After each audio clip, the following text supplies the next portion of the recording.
चुनावों का वक्त आने ही वाला है और चुनाव हो तो बाजार पर इसका असर भी काफी पड़ता है। लेकिन इस वक्त बाजार काफी ट्रिकी है। कई इंडेक्स रिकॉर्ड हाई पर हैं, शेयर भी कई ऑल टाइम हाई पर हैं। मिड कैप और स्मॉल कैप शेयरों में तो अंधाधुंध तेजी आई है और ये तेजी कई बार डराती भी है। तो क्या इस तूफानी तेजी से डरना है या इस तेजी की नाव पर सवार होकर मुनाफे की लहर के मजे लेने हैं? इन सवालों के जवाब खोजने में और चुनावी सीजन में भी आपका फायदा चलता रहे, ये सुनिश्चित करने के लिए हमने एक खास सीरीज तैयार की है, तैयारी इलेक्शन की। पहले एपिसोड की शुरुआत हम कर रहे हैं मिड कैप और स्मॉल कैप शेयरों से और इसकी चर्चा करेंगे आज हम। और आज जो हमारे साथ मार्केट के एक दिग्गज जाने माने एक्सपर्ट हैं, उनको फॉलो करके या उनको सुनकर आप काफी फायदा भी उठा सकते हैं। तो हमारे साथ हैं अभय अग्रवाल, जो फाउंडर हैं पाइपर सरिका एडवाइजर्स के। अभय सर, बहुत स्वागत है आज आपका एनडीटीवी प्रॉफिट हिंदी पर।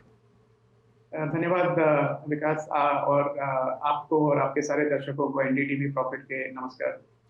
सर, पहला सवाल मैं मिड कैप स्मॉल कैप पे, क्योंकि ये फोकस हम कर रहे हैं मिड कैप और स्मॉल कैप पर इस एपिसोड के दौरान, तो मैं आपसे ये समझना चाहता हूँ कि ये जो इंडेक्स हैं नया रिकॉर्ड हाई बना रहे हैं, थोड़ा करेक्शन आता है फिर वापस चले जाते हैं नए रिकॉर्ड हाई पर, तो क्या ये सावधान रहने का वक्त है या अभी स्टीम बाकी है इसमें?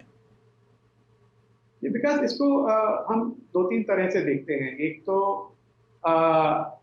जो मिड कैप और स्मॉल कैप का आउट परफॉर्मेंस हमें दिखा है पिछले साल भर से, मैं कहूँगा 1 अप्रैल 23 से, उसके पहले 5 साल की बहुत जबरदस्त अंडर परफॉर्मेंस थी लार्ज कैप के बनिस्बत। तो जबकि लार्ज कैप इंडेक्स निफ्टी जो है वो ऑल टाइम हाई बना रहा था, ये सारे मिड कैप और स्मॉल कैप इंडेक्स जो हैं अपने ऑल टाइम हाई से 15 से 20% कम थे। और फिर जैसे जैसे पैसा वापस आया मार्केट में, लोगों को दिखी opportunities, beaten down stocks, growth stocks, तो उसके बाद एक फास्ट रिकवरी हुई और अब हम इस सिचुएशन में हैं कि Nifty, mid cap, small cap सारे इंडेक्स नए हाई बना रहे हैं। तो मैं ये नहीं कहूंगा कि सिर्फ नया हाई बन रहा है इससे किसी को डरना चाहिए या घबराना चाहिए। ऑब्वियसली आप इस लेवल पे आएंगे तो आपकी जो फ्यूचर रिटर्न है वो थोड़ी कम होगी, पर सिर्फ नया हाई देख के डरें या इन्वेस्ट ना करें या अपना एलोकेशन कम कर दें, उसका कोई मुझे उसकी कोई तुक समझ में नहीं आती है। दूसरी बात मैं कहूंगा विकास की, अभी भी मार्केट में काफी एक एक जो मार्केट होता है इक्विटी मार्केट, विकास, उसमें एक बुल मार्केट और बेयर मार्केट साथ में चलता रहता है। और जैसे एक सेगमेंट है मिड कैप स्मॉल कैप में जो काफी आउट जिसने ज्यादा आउट परफॉर्म किया, पीएसयूज हैं, डिफेंस हैं, ओएमसीज हैं जो हमने देखा, और कुछ अदर स्टॉक्स सेक्टर्स हैं जो काफी चले, पिछले साल भर में 2-3 गुना बढ़ गए। पर उसी तरह दूसरे कुछ सेक्टर्स हैं जिन्होंने अंडर परफॉर्म भी किया है। तो इन्वेस्टर्स के लिए एक मौका है कि उन सेगमेंट्स पे ध्यान दें जहां पे अभी भी मार्केट ने कैचअप रैली नहीं की है, वैल्यूएशंस अभी भी सप्रेस्ड हैं। तो सिर्फ ये डर ये देख के कि कुछ सेगमेंट्स हैं जो ओवर प्राइस हो गए हैं, उनको इग्नोर करके आपके पास अपॉर्चुनिटी है दूसरे सेगमेंट्स पे ध्यान दें जहां पे आपका पैसा बने। तो मुझे नहीं लगता किसी इन्वेस्टर को डरना चाहिए या घबराना चाहिए। मुझे लगता है अभी भी बहुत मौके हैं मार्केट में, इंडिया में अच्छा पैसा बनेगा, अच्छी वेल्थ बनेगी इन्वेस्टर्स की, और उनको उसका पूरा फायदा उठाना चाहिए। बिल्कुल। सो डरना नहीं है, ये अभय सर की एकदम क्लियर एडवाइस है। लेकिन जो मौके हैं वो भी पूछेंगे, कौन से सेक्टर्स, कौन से सेगमेंट, कौन से थीम्स हैं वो भी समझेंगे। लेकिन एक सवाल और सर समझना चाहता हूँ कुछ, क्या कि ये जो डरने वाला सवाल है वो इस तरह से आया कि कुछ ऐसी कंपनियां भी हैं जिनका बिजनेस बहुत अच्छा नहीं है, थोड़ा परफॉर्मेंस भी पिछले अगर क्वार्टर की देखें तो अच्छी नहीं रही, लेकिन इस रैली में वो भी चले और काफी चले।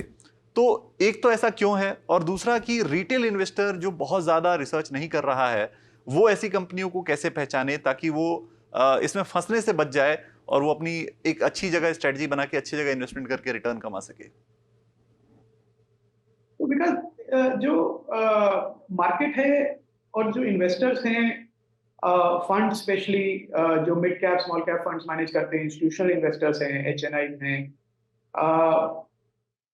वो उस स्टॉक को रिवॉर्ड करते हैं, उस स्टॉक को खरीदते हैं जिसका फ्यूचर ब्राइट हो। तो हो सकता है आपका 1 क्वार्टर 2 क्वार्टर खराब गया हो, पर आप एक ऐसे मैक्रो इन्वायरमेंट में आ रहे हैं जो फेवरेबल है। दूसरा, आपने जितनी मेहनत करी, कैपेक्स किया, उसका आपको रिवॉर्ड मिल रहा है। फिर तीसरा, आपका जो कोर प्रोडक्ट है उसकी प्राइसिंग इंप्रूव हो गई, तो आपने शॉर्ट टर्म में कुछ हिट्स लिए पर वो एक clear path to profitability, significant growth की, अर्निंग्स में ग्रोथ है, टॉप लाइन में ग्रोथ हो, बैलेंस शीट क्लीन हो रही है, कंपटीशन कम हो रहा है, प्राइसिंग इंप्रूव हो रही है, तो इन सब को देख के इनको कुछ अंडर परफॉर्म जिनके रिजल्ट्स थे पर फिर भी वो स्टॉक्स ने अच्छा परफॉर्म किया, तो मैं कहूंगा कि उसको काफी दूसरे नजरिए से भी देखना पड़ता है। सिर्फ अगेन ये देख के कि कुछ स्टॉक्स कुछ कंपनीज का रिजल्ट अच्छा नहीं था पर फिर भी उनके स्टॉक प्राइस इंप्रूव हो गए। अगेन मैं कहूंगा कि बड़ा मुश्किल होता है ये कह पाना कि इसकी वजह से मार्केट एक बबल सिचुएशन में है। हो सकता है वो स्टॉक पहले करेक्ट हुआ हो, और जब 3000 स्टॉक्स लिस्टेड होते हैं विकास, तो कुछ स्टॉक्स में कहीं पे कुछ एक्स्ट्राऑर्डिनरी हो रहा हो, वो कहना बड़ा मुश्किल हो जाता है। तो जितना मैं देख पा रहा हूँ अभी विकास, ये क्लियरली एक बाय ऑन डिप्स मार्केट है। आप ग्लोबल लेवल पे भी देख लीजिए, कल जैसे एनवीडिया के रिजल्ट्स आए और उसके बाद जो मार्केट में ग्लोबल मार्केट्स में तेजी बन रही है, डैक्स जो है German index all time high पे है, निकेई ऑल टाइम हाई पे है, एसएनपी और Nasdaq almost all time high पे है, निफ्टी ने ऑल टाइम हाई बना लिया। तो जब एक ऐसा माहौल है तो इन्वेस्टर्स भी ढूंढ रहे हैं ऐसी अपॉर्चुनिटीज की जहां पे अभी भी रिटर्न्स का जूस काफी है।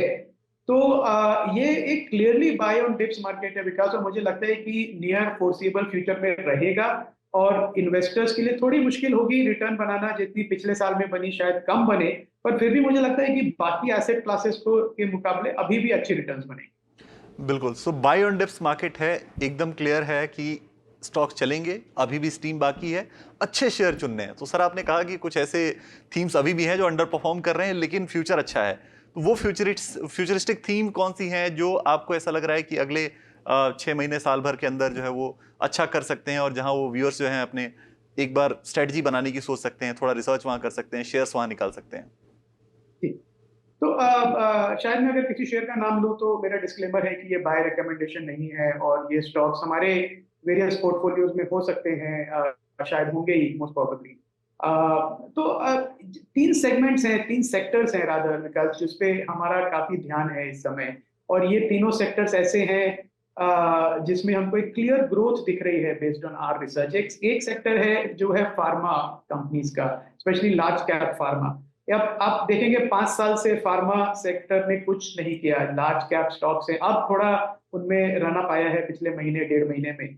पर मुझे लगता है एक large cap pharma, mid cap pharma companies हैं, उनके ऊपर जितना भी पिछले 5 साल से प्रेशर था, एक तो प्राइसिंग का प्रेशर था, दूसरा कॉस्ट साइड पे इन्फ्लेशन जो हुई थी उसका प्रेशर था, तीसरा यूएस एफडीए का प्रेशर था, चौथा जो उनके पास अप्रूवल्स नहीं आ रहे थे अपने नई फाइलिंग्स की, उसका प्रेशर था। ये सारे प्रेशर या तो चले गए हैं या काफी कम हो गए हैं, और अब मुझे लगता है इन्होंने जो जितना काम किया है पिछले 5 साल में, पूरा फायदा मिलेगा इंडियन फार्मा कंपनीज को। तो और वैल्यूएशंस अभी भी बहुत अट्रैक्टिव है, हिस्टोरिकल मल्टीपल्स का जो इनका एवरेज होता था उससे नीचे ही है अभी भी। तो मुझे क्लियर रनवे दिख रहा है फार्मा में। दूसरा सेगमेंट में कहूंगा वो है एग्रोकेमिकल का विकास, जिसमें अभी भी स्टॉक्स काफी बीटन डाउन है। आप लार्ज कैप देख लीजिए, उसमें यूपीएल है जिसका स्टॉक ने काफी अंडर परफॉर्म किया है, और फिर बायर है, धानुका है, ये सब स्टॉक्स जो हैं mid cap, small cap, large cap, इस पूरे स्पेस में बीटन डाउन है, again for the same reason कि चाइना ने काफी डंपिंग करी थी और इन कंपनीज के ऊपर काफी प्राइसिंग पे प्रेशर आया था। पर अब वो प्रेशर जा रहा है, चाइना से डंपिंग कम हो रही है। और इंडिया की मैं बात करूं, सरकार का पूरा फोकस है कि एग्री इकोनॉमी को बूस्ट करें, फार्म लेवल पे इनकम को डबल करें। तो उसका पूरा फायदा इन कंपनीज को मिलेगा जो हेल्प करती हैं एक फार्मर की क्रॉप और यील्ड बढ़ाने में। तो ये मेरा दूसरा सेक्टर है जिसपे हम फोकस्ड हैं। और तीसरा एक मुझे लगता है अगले 10 साल की स्टोरी है, वो है आउटसोर्स मैन्युफैक्चरिंग की, ईएमएस जिसको हम कहते हैं। जैसे बड़ी कंपनीज हैं, उसमें डिक्सन है, एम्बर एंटरप्राइजेस है। ये एक सेगमेंट ऐसा है जिसपे सरकार का पूरा ध्यान है कि इंडिया को एक मैन्युफैक्चरिंग सेल्फ सफिशिएंसी लानी पड़ेगी, आत्मनिर्भर बनना पड़ेगा, और उसके लिए जो भी इंसेंटिव्स देने पड़ेंगे उन मैन्युफैक्चरर्स को जो बड़े स्केल पे काम कर रहे हैं। तो ये support through PLI schemes, through subsidies चलता रहेगा, और ये कंपनीज ग्लोबल लेवल पे कॉम्पिटेंट कंपनीज बनेंगी। तो मुझे लगता है ये 3 सेगमेंट्स जो है, pharma, agritech, Agrochem and EMS, ये तीनों जो हैं सेगमेंट्स में काफी बुलिश हूँ इनमें अगले साल 2 साल के। सर एक नज़रिया आपका ऑटो सेक्टर पर लेना चाहता हूं कि ऑटो सेक्टर अगर हम देखें, अब मैं बहुत ज़्यादा पीछे तो नहीं जाऊंगा, 2-3 साल पहले की बात अगर देखें, टाटा मोटर्स 65-70 के आसपास था कोविड के टाइम पे, आज 900 से ज़्यादा का शेयर है। हीरो मोटोकॉर्प के शेयर की तेज़ी की एक अलग कहानी है। इस सेक्टर पर आपका व्यू क्या है कि क्या ये सेक्टर ग्रोथ के साथ अभी और आगे अच्छा करने वाला है? ये शेयर्स अभी भी सस्ते हैं, अभी भी लेने लायक हैं? ये सेक्टर कैसा करने वाला है आगे? नहीं, हमारा 3 साल से विकास इसमें बहुत पॉजिटिव व्यू है। जो तीनों नाम आपने लिए, तो इसको मैं इंडस्ट्री को 3 पार्ट्स में डिवाइड करता हूँ। एक तो है टू व्हीलर्स, और टू व्हीलर्स मुझे लगता है इस देश की एक धड़कन जैसा है। मतलब एक ड्रीम है हर हर इंसान का, जो कार नहीं अफोर्ड कर सकता, कि मैं कम से कम एक टू व्हीलर तो ले लूँ। और इंडियन कंपनीज को मैं बहुत क्रेडिट दूंगा कि उन्होंने बहुत प्रोडक्ट इनोवेशन करी है। इस समय में आपको बहुत दावे के साथ कह सकता हूँ, जितना हमने रिसर्च किया है, कि जो हमारी कंपनीज प्रोडक्ट बना रही हैं, अभी रेंज बना रही हैं प्रोडक्ट्स की, वो दुनिया में मतलब बहुत आगे हैं बाकी कंट्री से। काफी कंट्रीज हैं जो टू व्हीलर मैन्युफैक्चरिंग कम कर रहे हैं, इवन चाइना, इंडोनेशिया, जो बड़े एक्सपोर्टर्स हैं वो कम कर रहे हैं। पर हमारी जो कंपनीज हैं वो अभी भी कैपेसिटीज बढ़ा रही हैं, एक्सपोर्ट्स कर रही हैं। और उसका फायदा आपने तीनों कंपनीज में देखा। हीरो, बजाज ऑटो, जो कि आप ऑलमोस्ट डबल हो गया है स्टॉक पिछले साल भर में, और ऑल टाइम हाई पे है। और टीवीएस तो मतलब अलग लेवल का ही कंपनी है। तो ये मुझे लगता है ये तीनों जो मैन्युफैक्चरर्स हैं टू व्हीलर में, ये ग्लोबल लेवल पे कॉम्पिटेंट प्लेयर्स हैं अभी, और एक्सपोर्ट्स का मार्केट इनके लिए बहुत बड़ा है, बड़ा होता रहेगा। दूसरा जो है वो पैसेंजर कार में है, और पैसेंजर कार में भी जो इनोवेशन हो रहा है, टाटा मोटर ने जितना किया। और ये क्लियर अगेन, जो आपने हमने पहले पहला सवाल जो आपने किया था मुझसे विकास की, ये मार्केट में तेजी है क्या, तेजी बनी रहेगी। और मुझे लगता है कि जहां पे परफॉर्मेंस है, और टाटा मोटर एक क्लासिक एग्जांपल है, कि आपका दिख रहा है, आपके जितने भी लॉन्चेज है, जो भी आपने नए प्रोडक्ट्स लॉन्च किए, नेक्सॉन है, या अभी पंच लॉन्च किया, और उसके पहले जो आपने हैरियर और अदर प्रोडक्ट्स, वो एकदम हॉटकेक्स की तरह बिक रहे हैं। और प्रोडक्ट इनोवेशन है, प्राइसिंग अच्छी है, डिस्ट्रीब्यूशन अच्छा है, सर्विस अच्छी है, नाम अच्छा है। तो ये बहुत कॉम्पिटिटिव इन्वायरमेंट में भी इन्होंने मार्केट शेयर गेन किया, और उसका रिवॉर्ड अभी भी इन्वेस्टर्स इनको दे रहे हैं। और उनके साथ उनके बाकी बिजनेसेस भी फायर कर रहे हैं, जैसे जीएलआर का बिजनेस है, वो अच्छा चल रहा है, कमर्शियल व्हीकल में पिकअप है। तो मुझे लगता है ऑटो इंडस्ट्री में अक्रॉस द बोर्ड, आप टू व्हीलर ले लें, पैसेंजर व्हीकल ले लें, या कमर्शियल व्हीकल ले लें, ये तीनों सेगमेंट्स अच्छा ग्रो करेंगे। क्योंकि एक डाउनटर्न से आ रहे हैं, 5 साल तक डी ग्रोथ था, और अब वो कैचअप हो रहा है वॉल्यूम टर्म्स में। और इंडिया का जीडीपी अगर ग्रो करेगा, करना है अगर 8%, तो ये सारे सारे स्टॉक्स की अर्निंग्स मुझे लगता है 15 से 20% बढ़ेगी अगले 3 से 5 साल में। तो अभी भी बहुत अच्छा स्पेस है, और इन्वेस्टर्स को पूरा इसमें इन्वेस्टेड रहना चाहिए। बिल्कुल। हमने ऑटो स्पेस की बात की तो इसके साथ एक और सेक्टर जुड़ा हुआ है, वो है ओएमसीज का। क्योंकि गाड़ी है तो तेल की ज़रूरत है। तो ओएमसीज में अब अगर हम देखें तो पिछले दिनों काफ़ी एक तरफा तेज़ी एक तरह से देखने को मिली है। आईओसी जैसे शेयर 200 के करीब पहुंच गए हैं, कंपनियां नए रिकॉर्ड पे पहुंच रही हैं। तो जिनके पास ये शेयर हैं उनको इस वक्त क्या करना चाहिए सर? क्या प्रॉफिट बुकिंग या फिर एकदम टाइट होल्ड करके बैठना है ओएमसी शेयरों को? नहीं, ओएमसी भी एक ऐसा सेगमेंट है जो, जिसमें पिछले आप ऑलमोस्ट, मैं देख रहा था चार्ट, 20 साल से कुछ नहीं किया। मतलब लोग हताश हो गए उसमें। इतने बड़ी कंपनीज हैं, एचपीसीएल, बीपीसीएल, आईओसी, ओएनजीसी, पर पूरे सेगमेंट ने कुछ किया ही नहीं। मतलब इन्वेस्टर्स को जब भी लगा कि कुछ तेजी बनेगी, उस समय सरकार ने आके कुछ डिविडेंड अनाउंस कर दिया, या कुछ कॉर्पोरेट एक्शन अनाउंस कर दिया, जिसकी वजह से इन्वेस्टर्स का नुकसान हुआ। तो एक ऐसा माहौल बन गया विकास की, लोगों ने कहा कि ये सेक्टर में तो हमको जाना ही नहीं है, पार्टिसिपेशन ही नहीं है उसमें। ना म्यूचुअल फंड्स ले रहे थे, ना एफपीआई ले रहे थे। और मैंने देखा कि जहां पे एक वैल्यू सेगमेंट में पार्टिसिपेशन बहुत कम हो जाता है, और फिर एक तेजी का माहौल बनता है, तो फिर बहुत जोर से तेजी आती है, क्योंकि पार्टिसिपेशन सडनली इंप्रूव होता है, और लोगों के ध्यान में आता है कि ये भी एक सेगमेंट है। तो अभी भी जो रैली हुई है, डिस्पाइट दैट आप देखेंगे मल्टीपल्स नहीं बढ़े हैं। 5 से 8 टाइम के मल्टीपल पे ये कंपनीज चल रही हैं, और हम सब इन कंपनीज के कस्टमर हैं। आपके पास टू व्हीलर है, फोर व्हीलर है, या आप एक फ्लीट चलाते हैं, आप इन्हीं के पेट्रोल पंप्स पे जाएंगे। और ये कंपनीज अगेन, जो मोदी जी ने भी कहा रिसेंटली, कि एनर्जी एफिशिएंसी की तरफ हमारा पूरा ध्यान है। तो डिफेंस में, एनर्जी में, एग्री में, food energy, food security, energy security, ये सारे बहुत गवर्नमेंट के बड़े इनिशिएटिव्स हैं। और अगर एनर्जी हमको एफिशिएंट बनना है तो जब तक एक रिन्यूएबल स्पेस जो है वो तो आएगा, वो हेल्प करेगा, पर अभी भी वो 10% से कम कंट्रीब्यूट करता है हमारी एनर्जी रिक्वायरमेंट का। तो ये कंपनीज को अगर सरकार सपोर्ट करे, अगर इनसे पैसा ना निकालती रहे डिविडेंड के लिए, इनको कैपेक्स करने दे, इनको इनोवेशन करने दे, तो मुझे लगता है इन ओएमसीज में बहुत वैल्यू है। और जो रिसेंट रन अप आया है, अगेन मैं नहीं कहता कि उसको देख के किसी को डरना चाहिए या प्रॉफिट बुक कर लेना चाहिए, क्योंकि इतने साल से रिटर्न नहीं देखी और सडनली रिटर्न बनी। मुझे लगता है ये अगेन अगर सरकार का सपोर्ट रहे तो ये long term wealth creating stocks हैं। रेलवे जो शेयर्स हैं सारे, वो गजब का बुल रन दिखा रहे हैं। कई शेयर तो 8 से 9 गुना तक बढ़ चुके हैं। मिसाल के तौर पर अगर हम देखें तो 20 रुपए का IRFC 150 के ऊपर चल रहा है इस वक्त। तो ऐसे में इस सेक्टर को ओवरऑल आप कैसे देखते हैं? गवर्नमेंट का काफ़ी फोकस भी है, जो ट्रेन्स है नई नई वो गवर्नमेंट लॉन्च कर रही है, काफ़ी चीज़ें करना चाहती है रेलवे सेक्टर में। इसमें आप कितनी गुंजाइश देख रहे हैं रेलवे सेक्टर के अंदर? और क्या ये इतने सारे चढ़ गए हैं तो अब ये थोड़ा टच मी नॉट टाइप है? देखिए, इसमें जो सेक्टर, ये एक सेगमेंट है जिसमें again at a macro level अगले 5 साल का गवर्नमेंट का डायरेक्शन क्लियर है। अब उन्होंने ऑलरेडी कह दिया कि 3 या 4,000 वंदे भारत नई लॉन्च होंगी हर साल और 16 बोगी की होंगी। तो आप खुद इमेजिन कर सकते हैं कि कितना बड़ा कैपेक्स है और कितना बड़ा काम है उन ट्रेन्स को बनाने वालों के लिए, इंजन बनाने वालों के लिए, ट्रैक बनाने वालों के लिए, उनमें लगने वाला एसी, इलेक्ट्रॉनिक्स, सब बनाने के लिए।